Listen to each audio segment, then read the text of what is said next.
The port is quite good. Yes, quite good. Indeed. Most certainly. What year is it? 51? Ah, Delectable. indeed. Yes.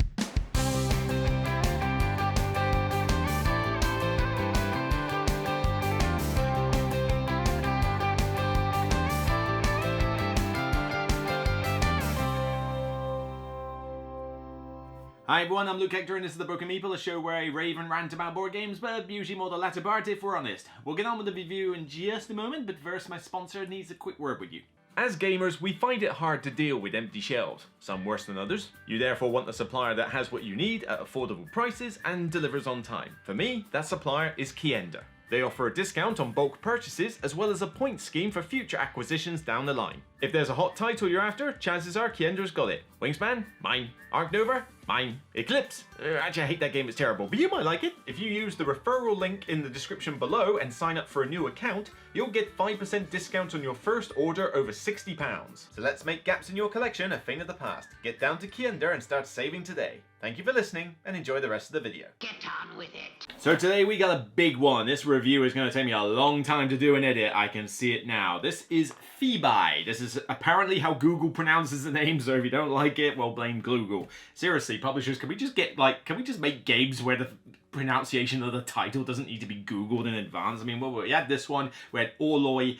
We just seem to be getting a lot of names that just come out of nowhere, and it's like, hang on, how do you pronounce this? Oh, I see, right. Hello. Bonjour. Crazy gibberish. This is another in the line of the T-game series, and if you know anything about the T-game series, they tend to be, for the most part, heavyweight games. Big, heavy Euros, a couple of little mid-weights here and there, but for the most part heavy, sometimes even encroaching into super heavy territory, as I like to define some games, and designed by David Turkey as well. We know who he is in the Eurogame industry, so expect a lot of heaviness, expect a lot of interwoven mechanics. You know, he is best known for a lot of solo modes and a lot of pretty crunchy game affairs, you know, and even some funky crunchy card games as well. Remember, you know, Imperium and Captain's Chair, for example. So this is going to be quite a big review. There's a ton to get into here in terms of pieces, rules, solo mode, multiplayer, the works. Strap in.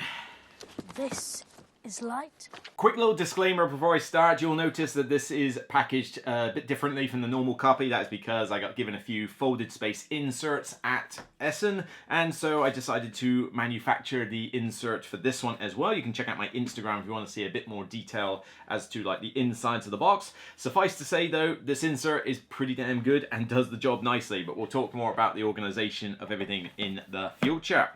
So let's get on with the actual game, and we're going to have to simplify this overview down quite a bit because there's a lot to talk about. The idea is that you are basically populating a city with Cadmea tiles. So these Cadmea tiles are basically buildings that come in these clunky little square forms. These will populate the board and represent action spaces that you can go on. You only play 10 turns in this game, which doesn't sound like a lot. You play 10 rounds and that is it, but quite a bit is going on each turn.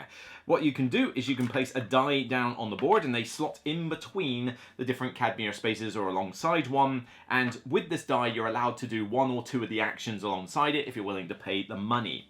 On top of that, you can also move your Archon piece around the board. So you're going to have multiple tiles with, you know, different effects all over the board. The Archon piece sits on top of the relevant piece, and on your turn you can basically move it across the tiles, but there is a limitation. You can only cross over one empty gap, it costs money. And also, if you run over your own dice, these dice rank upwards and you're trying to ascend them. So if you run over your own dice, they actually demote in value, whereas if you run over an opponent's die, it increases in value. So you got to be careful where you're sending this guy to. On top of that, you're also able to use metic tiles, which basically represent kind of little temporary workers that you can use. Once you've used them, they'll go away soon. And the last thing you can do on your turn is fulfill a contract, which, like every other Euro game in existence, pay resources, get a cool bonus, and get victory points at the end of the game for set collection or diversification of symbols. We've seen this before, it's nothing particularly new. In terms of, that's just taking into account the actual board. You could instead place a die on your estate board. This represents your player board. It will normally be full of different Cadmea tiles that you have yet to build as the game goes on. I'll just put a bunch here as an example. As you build more, you'll free up action spaces that you can use, but you can also stick a die down on one of these spaces to trigger a particular estate action. Some of them gear off the value of the die, sometimes they don't, but the more of these Cadmea tiles that you build, the more actions open up and they get progressively more powerful in their respective rows. Unlocking columns also means that when you refresh and get dice back, they'll come in at a higher value than the base number of 1, depending on how much you have built. Now, what's this whole thing about ascending dice? Well, if you ascend a die, and you've got 2 different types of die, you've got the citizen dice, which is about actions, and the hoplite die, which is about combat. We'll go on to that in a minute. Then, if you ascend the citizen die, it goes onto this council board, and this basically is a bunch of endgame scoring objectives that you know ahead of time. You pick one, it goes there, and this is what you're going to try and score points for at the end of the game. Happy days. The hoplites are ones where when you ascend them, they turn into like a little general standee, and it basically just is better in combat. But what are these hoplites for? Well, you have to contend with invaders. The board, I'm going to take this board and put it on here for a second.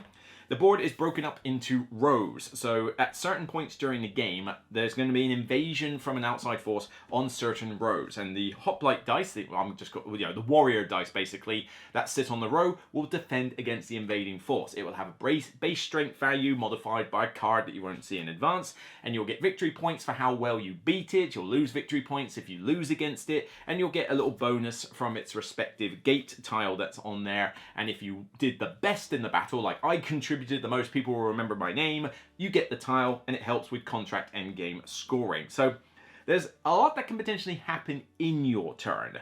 The game, as I said, is played over 10 rounds, and you are marking this out with these tiles. So some of these tiles have end of round bonuses or actions that you can take, and some of them will tell you what combat row is going to take place. You only know so many of them ahead of time though, and as the game goes on, some of these will get revealed. So you go, right, we were fighting in row 6 and 3. Oh god, now there's going to be a fight in row 7. All right, how do I defend against that then? You know, it's a kind of like, you know, a little bit ahead of time, but not the whole game ahead of time. What else can you do? Well, on top of that, you've got these 2 devotion tracks here. I mean, if you're going to play anything that's themed around Greece or something like that, of course you're going to have gods to contend with. So yes, you've got 2 devotion tracks. One for the wine god, one for Ares, the war god. I forget the wine god's name, Dionysus or something. I don't know, I'll put the name up on the screen. But basically, you level up these 2 tracks. They get you bonuses. One is geared for war and combat, and the other one is geared for citizen die and, you know, resource gathering and stuff. So you can pick and choose which one you like to go for there. You are no god. Other little things that come into play, if you ascend a hoplite die, you'll be able to gain a commander, which is a really cool special ability, an instant bonus, an ability going forward.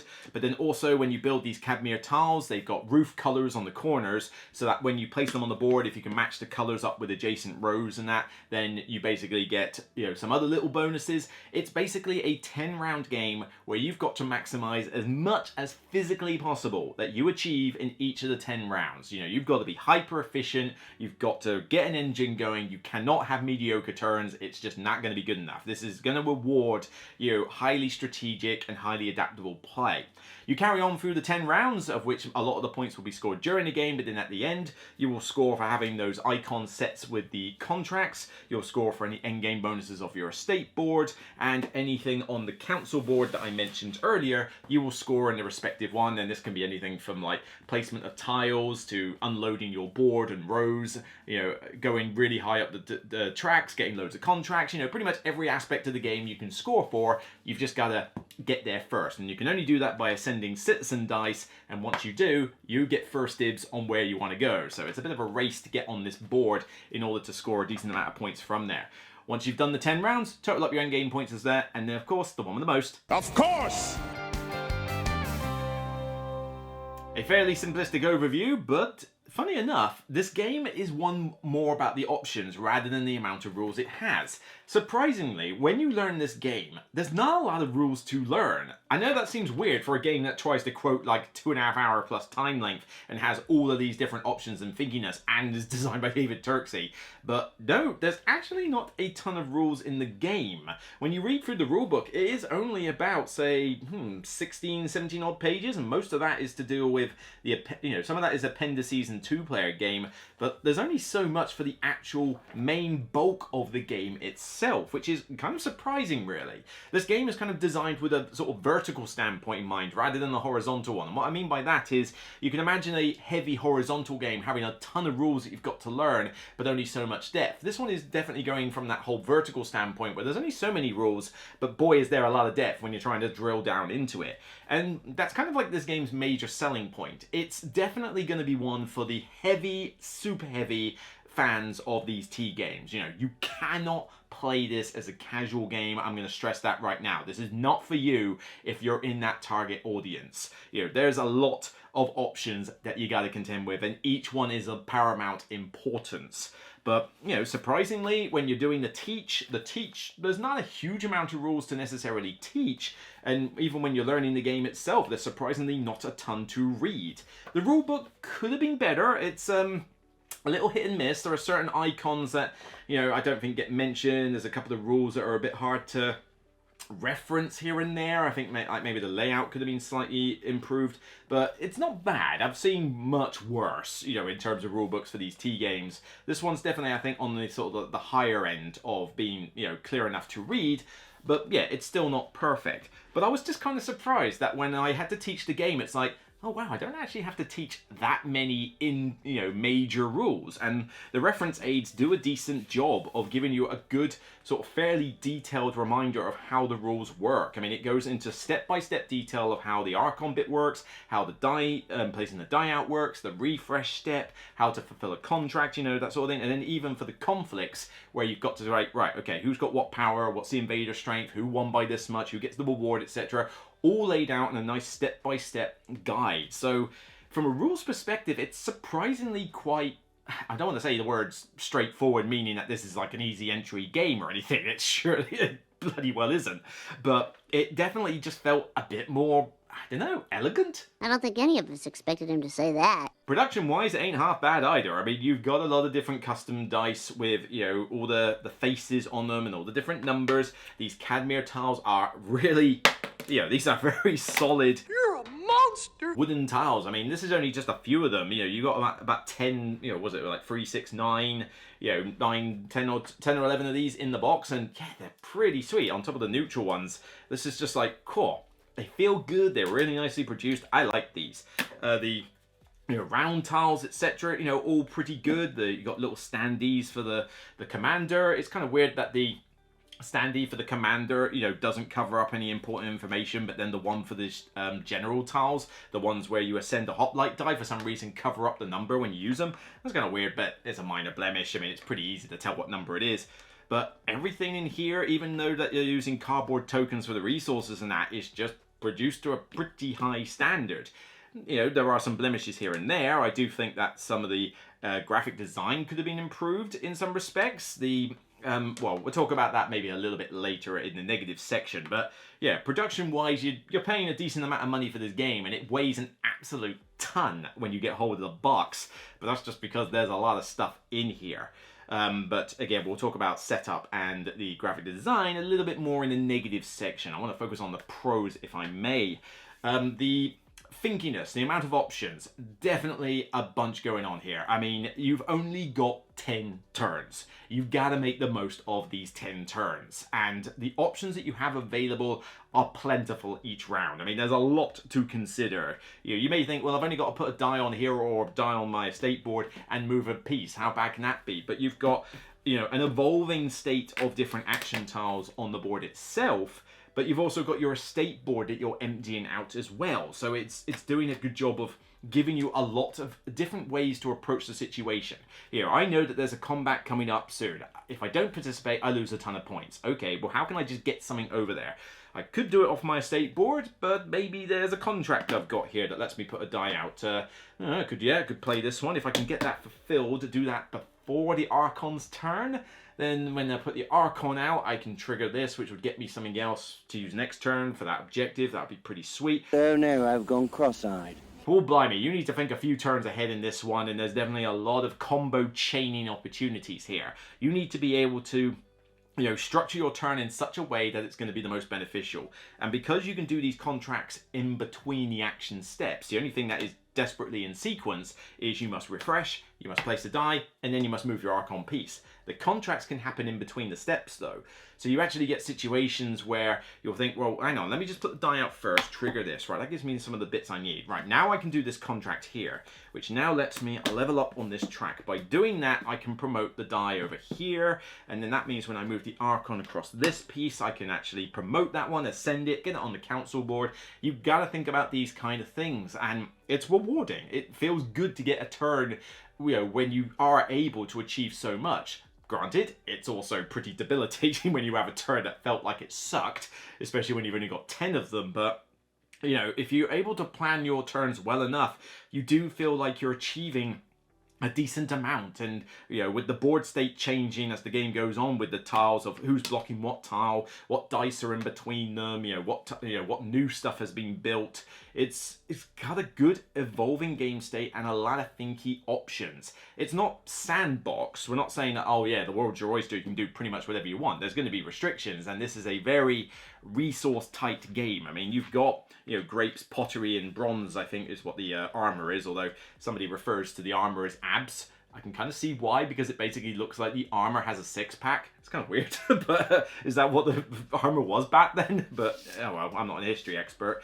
But yeah, there's not a lot of resources in the game. You're going to be tight. You're not going to be swimming in them. It's going to have to be very, particular planning.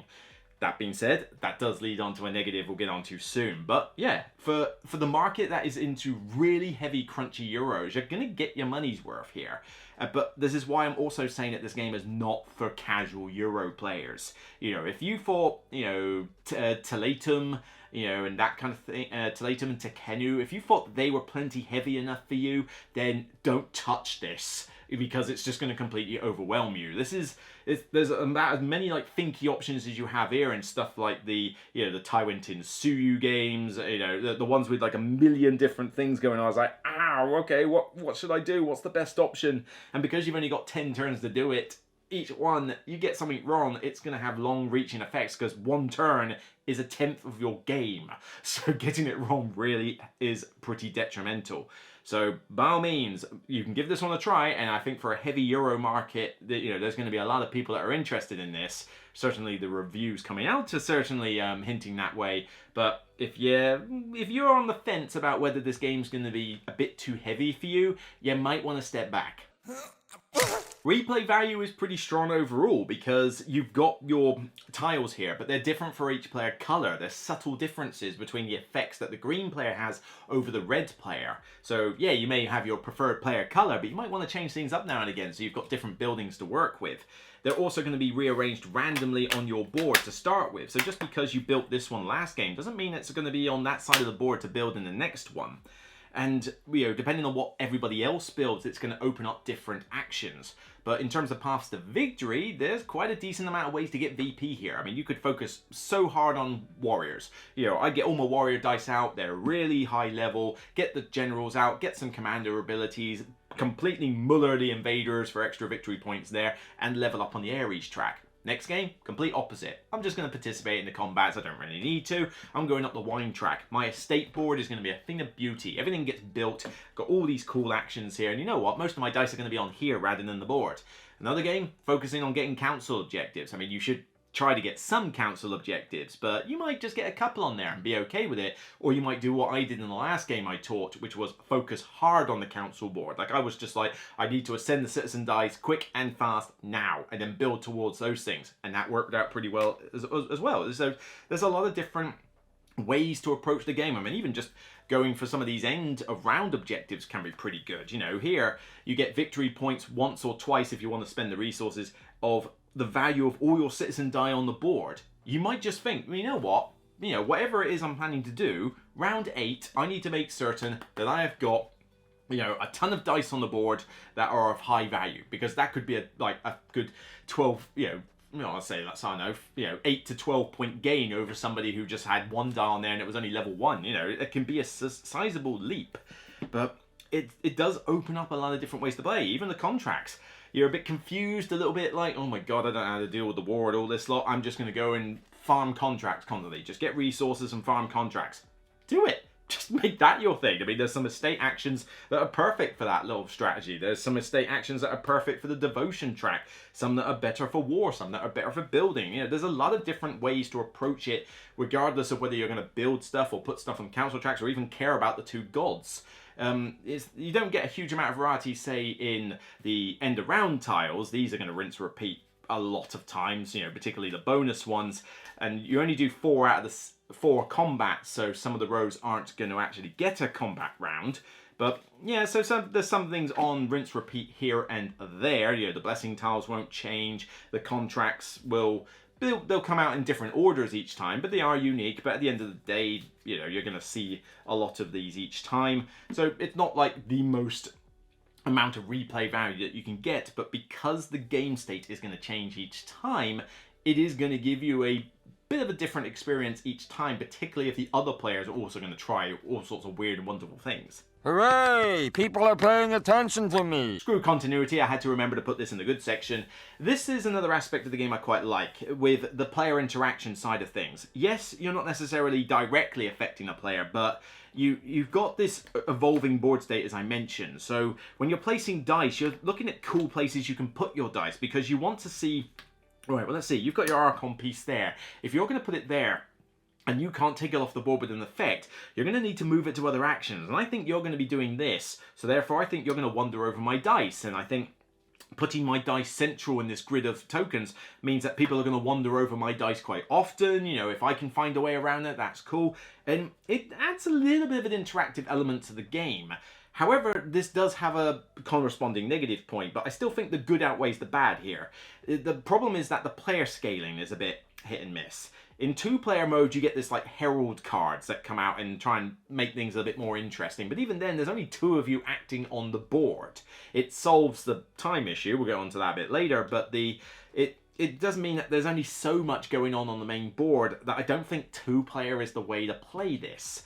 Three-player does seem to be a pretty good sweet spot. You know, you minimize some of the time issue. Again, you know, talk about foreshadowing here. But you also do at least get a bit more interaction on the table. You're going to get the most enjoyment from that aspect with 4 players. So definitely with 4 players, you're going to have a lot of stuff going on, a lot of block spaces, a lot of tiles hopefully being built, lots of dice to manipulate. So, and certainly a lot of people getting involved in the combat. So you'll probably get a more fulfilling experience from a 4-player game. But as you'll see later, 4 players is going to demand a lot of attention from you. So it does mean that, you know, you have to sacrifice something at every player count. At 2 players, you'll benefit in this way, but you'll suffer in this way. At 4 players, you'll benefit in this way, but you're going to suffer in this way. 3, again, hits that sweet spot of a balance of the two, but even then, the 3 player is not perfect. So I can't really say that there's a perfect player count for this game. No matter what the tactic, they all have a flaw. So, the negatives, and when I look at a lot of video reviews that have come out recently for this, they do seem to gloss over a lot of these points as, like, not being an issue, or they say, I'm struggling to find critiques for this game. Well, that's why you come to me. Because, as much as there's a lot to praise here, there's also a few things to address. Firstly, I mentioned about the graphic design. This is an iconography-heavy game, okay? There's a ton of iconography everywhere. Some of it is easy to tell what it is. 2 grapes, 2 grapes. Well, that's pretty straightforward. But there's a lot of times where it's a little bit confusing. You know, on some times you'll get like 2 different dice level up. Another one you'll get 2 equals dice level up. And then sometimes you won't get an equals or a non-equals sign. Well, what does that mean? I mean, it's either equals or it's not equals. If you don't put the equals or not equals sign there, does that mean it's equal or not? Hang on, how does that work? You know, some of the other iconography is like unique to this game, so it's not intuitive. You know, you look at it and go, well, what the hell is that supposed to mean? It's got a Cadmea tile with an exclamation mark on it. Okay, what does that mean? And, you know, they do at least give you an icon guide from the back of the book. But man, there's quite a lot, and they're not all represented here. There are the occasional 1 or 2 that are kind of on the cards, and you just kind of have to piece them together, almost like a bit of a jigsaw to try and figure out what some of them do. The dice themselves also are a little bit hard to read at times, particularly the white ones. They put like the face of the character on there, which is fine, and a big number to say if it's 1, 2, or 3. But the star is quite easy to miss. You could be looking across the table at the board and kind of miss the fact that they've got stars on. It's not the largest symbol on there. It's not helped by the fact that also, especially with the citizens, they've got like a little bit of hair at the back, which makes me look at the die, and every time I see it, it makes me look like it looks like it's 2 cubed, 1 cubed, 3 cubed, because it looks like a tiny little 3 at the back of the head, and it gets in the way of the star as well. So, you know, the dice could have just been a little bit clearer when you're trying to level them up, or say, hang on, that's a 2-star, all right, okay, hang on a minute, and do not knock these over because you're going to forget what, you know, like what type of thing they were. But yeah, there's definitely a few like FAQ moments that are going to arise, not just from, you know, deciphering an icon, but even just some of the rules. As I said, the rulebook could be better. And there's certainly some threads on BGG where people have got questions about how certain things work, particularly with regards to the general tiles and the commanders. I mean, the commanders are probably in that region of something that should have just been cut out of the game. Good to see you practicing your English, Georges. I think the commanders should have been cut out of this game entirely, because yes, they've got cool abilities and stuff, but the problem is that not one single commander in this entire lot is easy to tell what they do from the icons alone. So basically the commanders have a thing of grinding the game to a halt, because you can't explain what they all do at the start of the game, because I guarantee within seconds everybody's forgotten what they do at that point, because you might not even touch one of these in the entire game, and most people won't even touch one until about halfway through the game by the time they've actually ascended hoplites and stuff. So by the time you get to this point, if somebody gets a commander, you've got to grind the game to a halt and go, all right, hang on, let me get the book. All right, let me open up this page. All right, here we go. So, right, that commander is blah, blah, blah, blah, blah, blah, blah, blah. Right, this commander is blah, blah, blah, blah, blah, blah, blah. Right. What the hell are you talking about? You gotta do this for all 7 of them, okay? It's a challenge, and if you've got new players to this game, that won't be the only time you read their abilities. I guarantee a round or 2 later, when somebody else gets a commander, you're gonna need to read them all again. It's a pain to deal with these guys. They've got just too much going on with them, and it just feels like an extra bit of rule set that just didn't need to be there. It's already good enough to get a general on a row. Maybe give yourself some other quickie instant bonuses from that. I just think the commanders were like that little bit of extra topping on top of the cake that really is like, you know what, we could just scrape that off. You know, we don't need this extra layer in this cake. It's already a rainbow cake as it is. We don't need any more. The spirit is willing, but the flesh is spongy and bruised. The setup for this game, I mean, I've been showcasing the folded space insert. If you're going to get this game, you're going to want to invest in it, or at least an insert of some description, because this can be a bit of a chore to set up. You've got to sort out all the tiles on your board. You've got to sort out the random tiles on the main board. You've got the contracts. You've got the invader cards. You've got the commander cards. You've got the different resources that you need. The neutral tiles. You've got the card selection for, you know, determining whether some of these council bits get blocked, because even in a 4-player game, some of them will get blocked. There's quite a lot of moving parts, and particularly this thing becomes a bit of a faff, where you've got to set out the tiles for the 10 rounds. They've all got different like Greek letters on the back of them, and you've got to go, right, hang on, so I need the alpha and the beta, and then I need a Y1, a B1, a Y1, and then I need an omega 1, and I don't know all the letters of the Greek alphabet. You uncultured swine! You know, and you've got to sort all the 10 of them out and get them in a line, and as if the setup wasn't going to take long enough, God, this thing demands your entire room, let alone the table. You need to have, like, you know, spare tables nearby, because this board, as you can see, is already pretty huge. I've then got to put this giant track next door to it. I've then got to find somewhere to put this giant monstrosity, plus a little extra if you're playing with 4 players. You need like a little bit like bolted on the side here. And then everybody needs a board this big. And then you need somewhere to put your cards and your resources, and that's like, oh my God. Please excuse the crudity of this model. I didn't have time to build it to scale or to paint it. You know, if you're playing this on a small coffee table, I was like, have fun with that. Because even at the convention, GridCon I was at, man, the tables at GridCon, the typical rectangular tables you get, aren't big enough to easily encompass this game. You need like a big circular one, or like a big Geekison table like I've got here, and even then I need every last speck of space on it. It really is going to suck it up and demand that its presence be known. Remember me! This is a game clearly designed for very crunchy heavy gamers who are going to play this game and maybe only this game, or have played all the other T games and know them like the back of their head, and also are going to play this with the same group of people, because this game is not new player friendly at all. You've got all the different iconography to deal with. You've got all the different options that are there. You've got those commander cards. The game is going to be brutal for anybody who comes into this the first time, because you are just going to get absolutely creamed by somebody who knows what they're doing.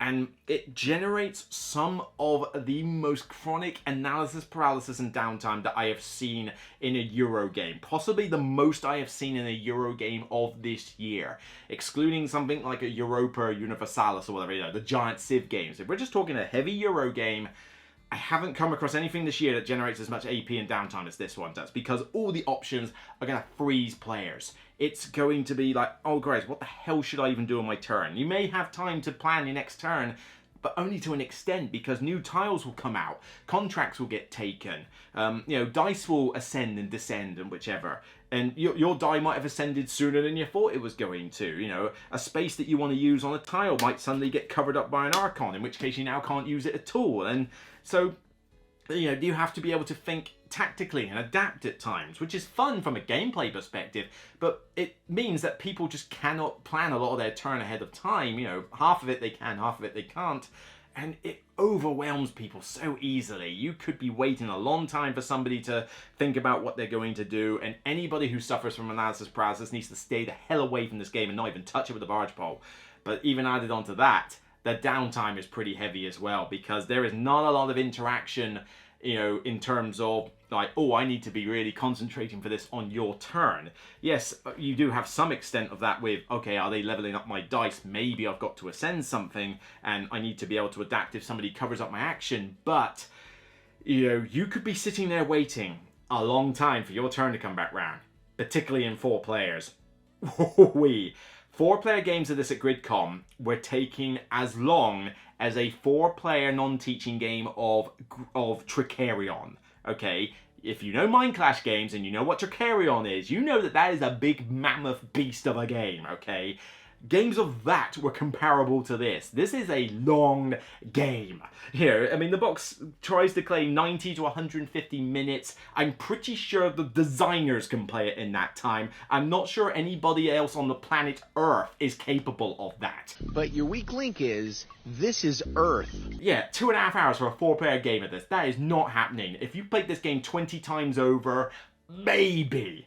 But even then, I would struggle to think you're going to do this in 2.5 hours. And that is not including the setup or the teach at all. No way. There's no way you're playing a 4-player game of this with teaching and setup in 2.5 hours. That is impossible fact. It's going to take up the time. And some of that, with only 10 turns in the game, you're going to be waiting for your next turn a lot. And if somebody's new and they've got AP, you are going to be there with your hand on your face, waiting and waiting and waiting.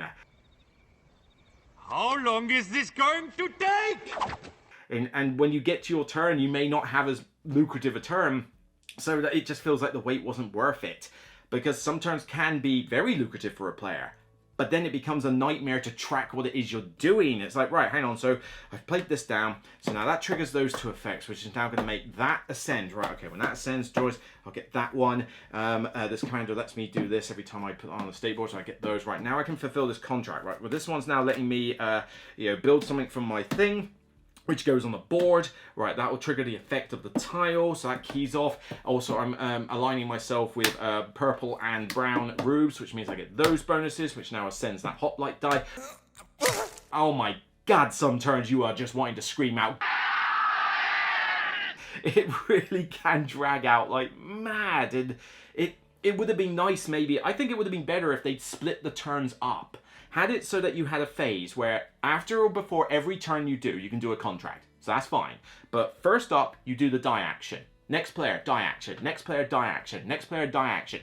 Then you will do the Archon bit. First Archon, then next Archon, then next Archon. If they just split up the turn sequence so that you had your turns more often, you know, you were engaged more often, I think that would have been a much better way of doing it. But having your entire action phase all at once with all of these different combos keying off means that one player's turn might take them, you know, 30 seconds to a minute to finish or something like that, and somebody else's turn could take, you know, 10 times that to finish. It can be insane at times, and it really can kill your enjoyment. I mean, I watched other people play this at GridCon as well, and I got their reactions afterwards, and a lot of the negative feedback was down from just how long they had to sit around waiting for the game to finish. Like, it took a long time. It wasn't the gameplay aspects.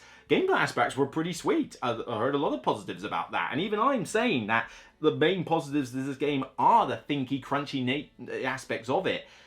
But it's demanding your space, it's demanding your time, it's demanding your sanity in some respects. And you know, you need to be prepared that this is going to be a game that you are going to want to find the same 2 or 3 players that you're going to play this with and nobody else. Because I'm not sure this is a game I would ever want to teach again. Am I so out of touch? No, it's the children who are wrong.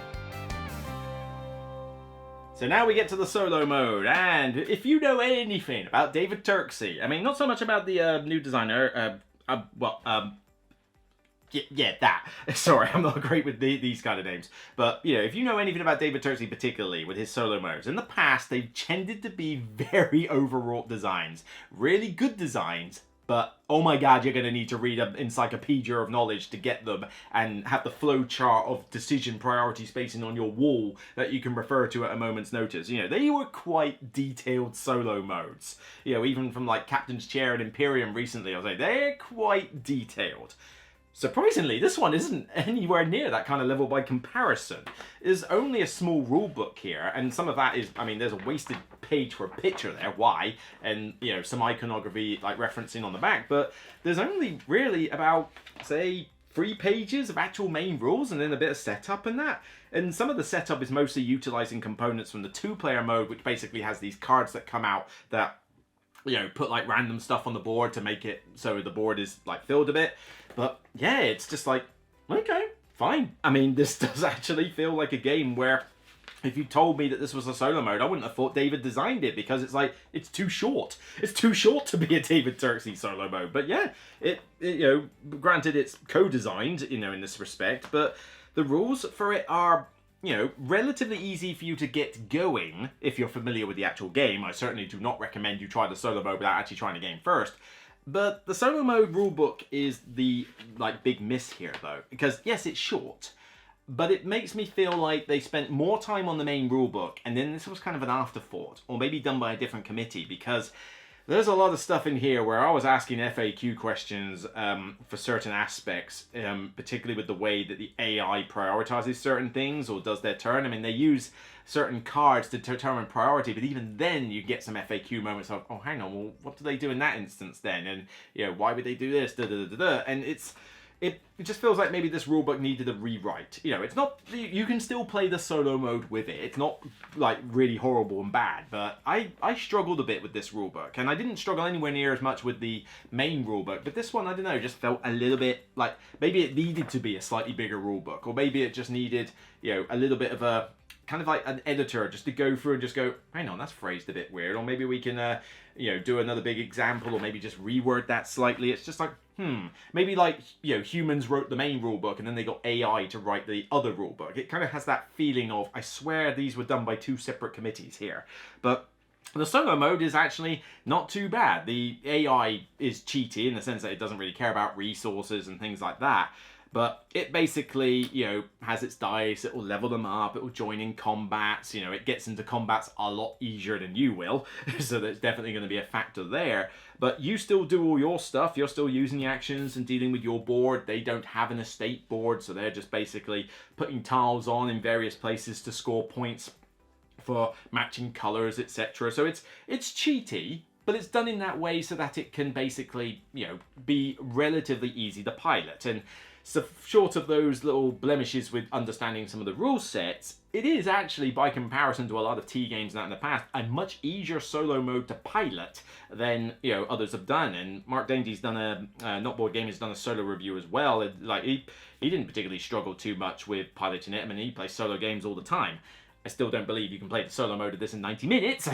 You know, every single solo game I play takes longer than that. How's this look? Okay, that's good. Mainly just because you've got to do a lot of rulebook checking and set the whole thing up by yourself, which it's a long setup with a lot of people. Doing it by yourself is an absolute chore. So, you know, only made better with the insert, you know, hashtag folded space.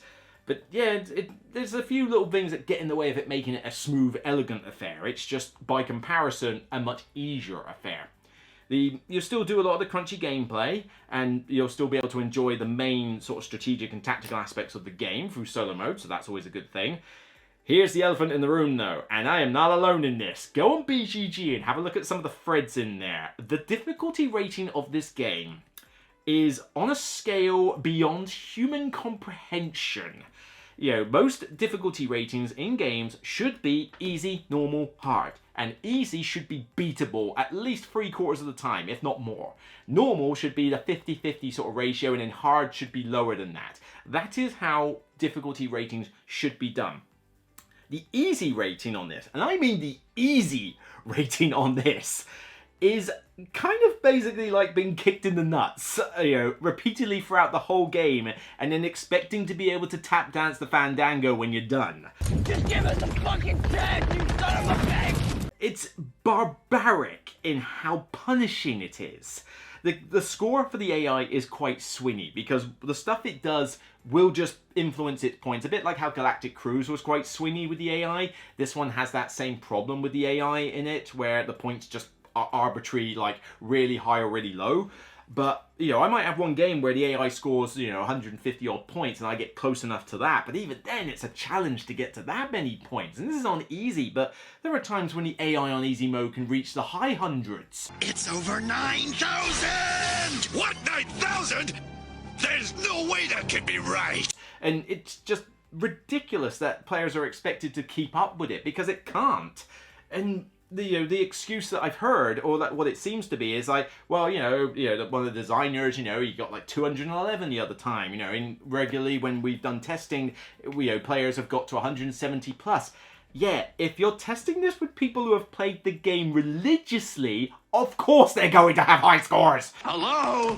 Hello, anybody home? That's the nature of the beast. You can't base a difficulty rating on whether the designer of the frickin' solo mode can get a good score against it or not. Design your easy difficulty so that some schmuck who's never played the game before can beat the AI. But the amount of people on that thread who are saying that this game is way too hard, and I think they've actually, the designers have actually relented and said, but in the future we're going to bring some stuff out to make it easier. Please do, and if you do, I think that will fix the main problem that this mode has. It is just too barbarically difficult. I don't even want to touch normal and hard mode, because easy is already painful in that respect. You're playing knowing you're probably going to lose on the difficulty that's meant to get you into the solo mode. That's not how solo mode should work. And, I mentioned the swinginess of the AI. The other big problem I have is that you have no idea during the entire game how well you're doing. At all, because you get your points on a slow basis. You're just like, 2 points here, 3 points there, a couple of points there, 2 points there, that's nice, 5 points there, that's quite nice. And that the AI basically goes like this. Right, let's start the game. It just goes around the board like Speedy Gonzales with a bucket load of points, and then at the end game it gets a few extra, but then you get your massive wad of end game points and hopefully overtake it. This means though that you can never gauge how well you're doing. Throughout the game, I'm just like, the AI just gets like 10 points here, 5 points here. This just doesn't feel fair. All right, well, let's go through the motions. Let's get this game over with. 2 and a bit hours later or whatever. All right, let's get this game done. Right, okay. Have I caught up? Have I caught up? Have I caught up? And lost. I have beaten it on easy mode.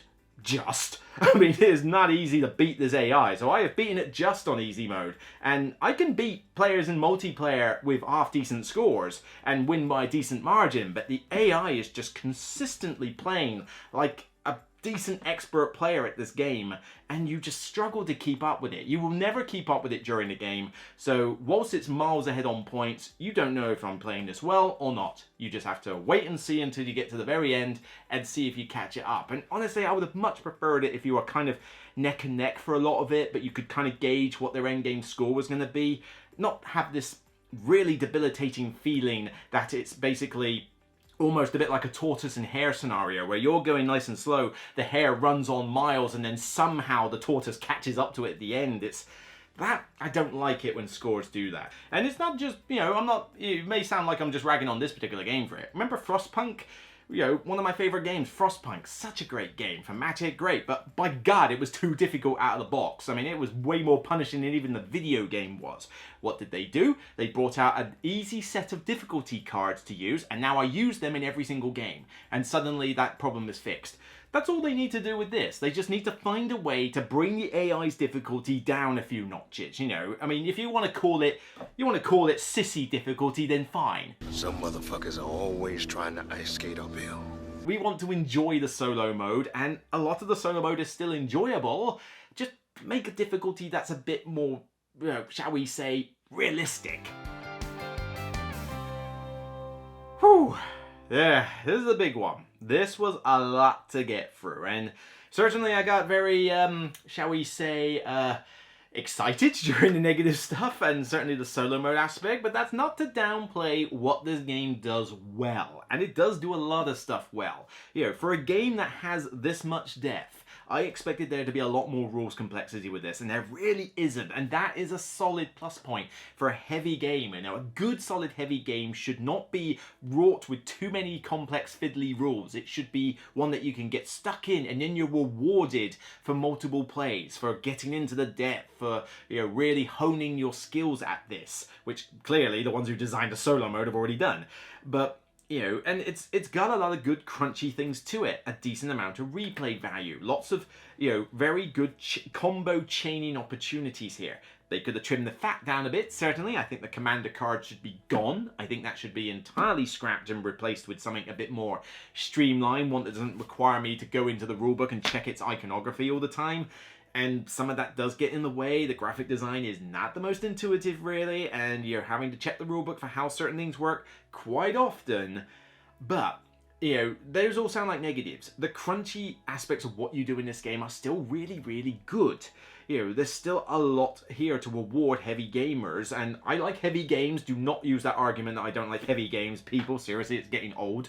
You know, I enjoy a lot of the stuff that this game has, and when I'm thinking about my turn and going, right, well, I can do this and do this, right, and chain that, and this shows this combo and all that. It's very fulfilling, so I get a lot of enjoyment from that. But the problem is that this game is just not a very practical one.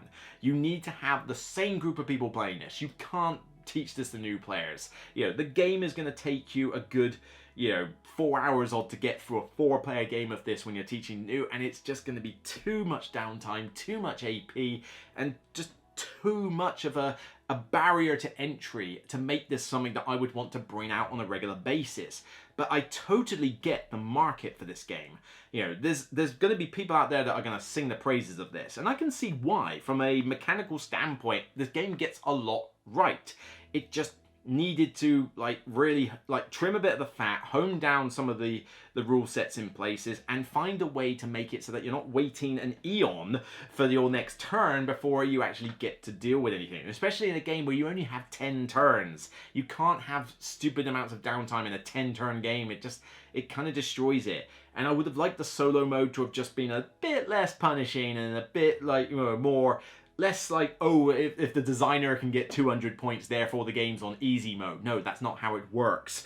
So there's a few things that get in the way from a personal standpoint. Like, I can't see myself wanting to teach this game again because of the hurdles you have to jump over in order to do that. But that being said, I do like playing it, and if they did fix the solo mode's difficulty rating problem, I could see myself wanting to play this solo on a reasonable basis. But then you lose some of that coolness that you get from the multiplayer, which is the whole idea that you're going over other people's dice and you're trying to block each other's path and use the different tiles. So the solo mode loses a little bit there.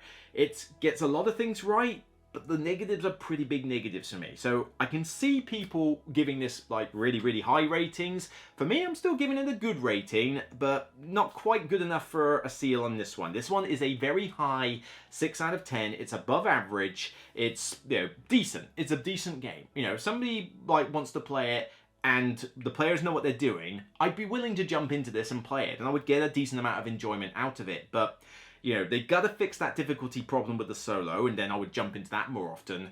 But even then, teaching this to new players, the downtime, the AP potential, the setup, the amount you've got to contend with, it does get in the way of making this a game that will come off the shelf a lot. It's like some of the other Mind Clash stuff. They can be great mechanical games, but trying to get it to the table outside of a convention is difficult going. In fact, this one I think will get played more as a convention game than it will as a typical game night game, just because of all the time you're going to need to play it. So I can certainly see why people would be giving this 8 out of 10s, and 7 or 8 out of 10s I could see easily for this game. 9 out of 10 if you really, really love the T games and you've got the perfect group for it and you're not really going to care about the solo mode, I could see that. But to say that there's not a lot to critique in this game is a lie, I'm afraid. There is definitely stuff to critique here. You need to know this going in, Just like with the old King's Crown, you need to know what the problems you could be facing here and know if you're comfortable with that. And for me, it may not be a game that I can personally hang on to, but it's a game that I would certainly like to play when it comes up every now and again. It's just probably going to be not often that that opportunity will arise, because you're going to need the right players, the right time, the right setting, the right table space. There's a lot of factors that need to align first. So it's a decent game. Honestly, I give it props. It's definitely it's definitely in the top half of the T games for me. You know, there are T games I dislike, you know, compared to this one. I think this is still a solid title, just not quite one that I can sing off the mountaintops. It's a good effort. It's certainly a good effort. I just needed a little bit of trimming, a little bit of tweaks here and there. Are you prepared for the kind of death you've earned, little man? So that's it for me on this episode of the Broken Meeple. If you like what you see, then please thumb it up on YouTube and thumb it up on Board Game Geek when it goes live on the page. Don't forget to check out the rest of my content and let me know your comments down below. Talk about this game, all the different mechanics. Do you think some of this should have been trimmed? Do you love it? Do you hate it? What about the solo mode? Do you think it's too easy, too hard? There's a lot to discuss here, and even as long as this video is, I'm sure by the time I edit this, this is going to be like a 45-minute video.